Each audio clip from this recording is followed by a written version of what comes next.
Un sans-abri inconscient étalé sur le sol était ignoré de tous jusqu'à ce qu'un petit garçon considéré comme un paria s'approche de lui. Jay était un garçon de 12 ans qui vivait comme un paria, parmi les autres enfants de sa communauté. En effet, c'était un enfant très intelligent qui avait reçu une excellente éducation morale. Lorsque les autres enfants s'amusaient pendant la récréation, il préférait lire un bon livre à la bibliothèque, ce qui alimentait son stock de connaissances, laissant un énorme fossé intellectuel entre lui et ses camarades de classe. Cela lui valait des surnoms comme geek et nerd. Quand il jouait au football, il était le dernier à être choisi ou n'était pas choisi du tout. Ce n'était pas comme s'il voulait jouer, mais l'entraîneur était déterminé à faire participer tous les élèves au cours d'éducation physique. Tu es spécial, fiston, ils ne le comprennent pas, lui disait sa mère lorsqu'il lui racontait comment son entraîneur l'obligeait à jouer malgré son manque d'intérêt. Un matin, Jay a quitté la maison pour sortir les poubelles. C'était un week-end, et il aidait souvent sa mère à faire les tâches ménagères plutôt que de sortir s'amuser avec les enfants du quartier, dont la plupart étaient de son école.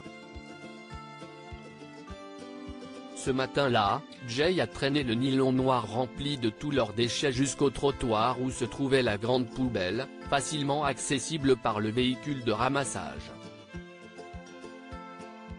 Il venait de mettre le sac dans la poubelle quand il a aperçu un vieil homme allongé sur le sol, immobile, juste en face de lui. Jay s'est dirigé vers l'homme et l'a appelé doucement. « Monsieur » a-t-il dit de sa voix calme. « Monsieur, vous êtes réveillé ?» L'homme ne s'est pas retourné, alors Jay est retourné de son côté de la route.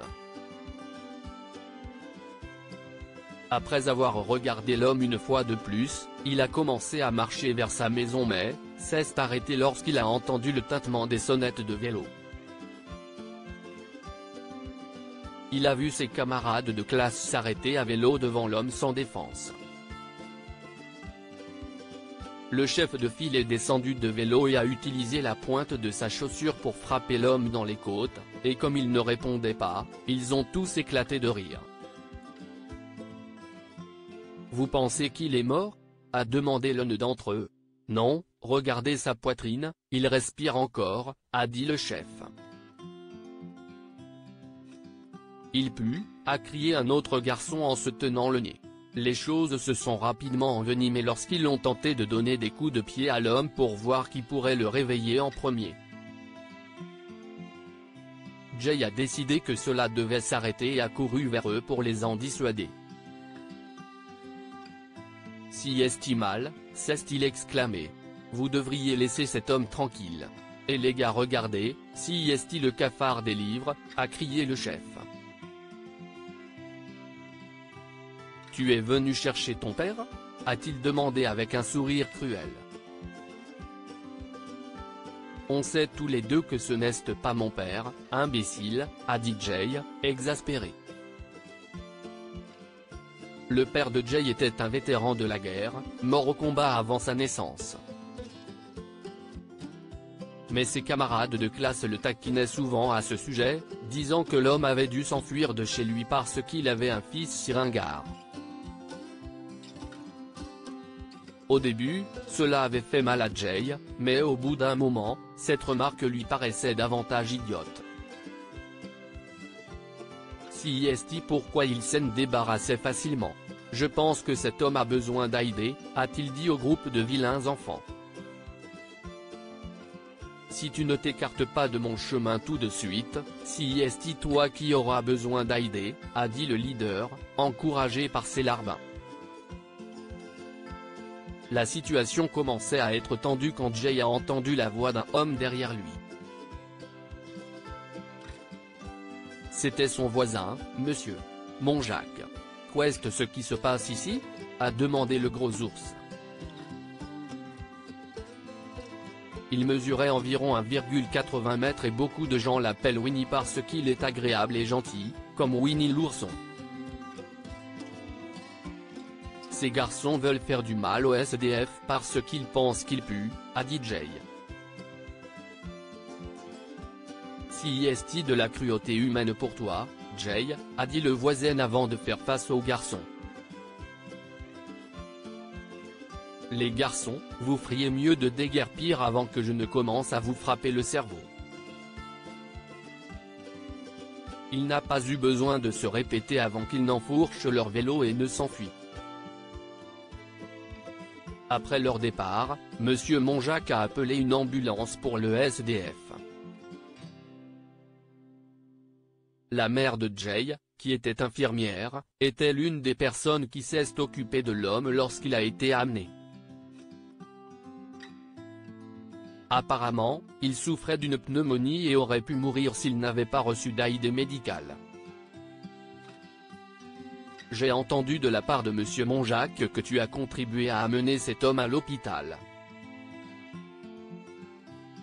Je suis très fier de toi, l'a félicité sa mère, plus tard dans la journée. Le jour de son anniversaire, quelques semaines plus tard, Jay a appris que le sans-abri, Marc, a commencé à travailler comme réparateur à l'hôpital. L'homme croyait avoir obtenu une autre chance de vivre, alors il a trouvé un emploi et a commencé à reprendre une vie normale. Il était présent pour l'anniversaire de Jay, et il lui a offert la dernière édition de sa bande dessinée préférée, pour le remercier de son altruisme. Quoi avons-nous retiré de cette histoire? Faites des éloges quand il le faut. Lorsque la mère de Jay a appris son geste altruiste, elle a été très fière de lui et l'a félicité d'avoir fait ce qu'il fallait. Elle l'a élevé avec des normes morales élevées, et maintenant qu'il sait que les bonnes actions attirent les louanges, il est très probable qu'il continuera à en faire tout au long de sa vie. Ne suivez pas la foule pour faire le mal. Jay a pris la défense du sans-abri même lorsque ses amis l'honnêtent menaçaient de lui faire du mal pour cela. Il n'a pas plié et s'est joint à eux. Il n'avait aucune raison de le faire, d'autant plus que l'homme était un étranger pour lui. Cependant, il a refusé que l'homme soit blessé. Il n'attendait rien en retour, mais a été récompensé plus tard par l'homme qui pensait mériter quelque chose pour ses efforts, et si est-il le sens même de la vie. Lire aussi, mon bébé, une mère ne peut retenir ses larmes en apercevant son fils qu'elle n'a pas vu depuis ses 3 ans. Cette histoire est inspirée par l'histoire d'un de nos lecteurs et écrite par un rédacteur professionnel. Toute ressemblance avec de véritables noms ou lieux est une pure coïncidence. Toutes les images sont utilisées uniquement à des fins d'illustration. Partagez votre histoire avec nous. Elle changera peut-être la vie de quelqu'un.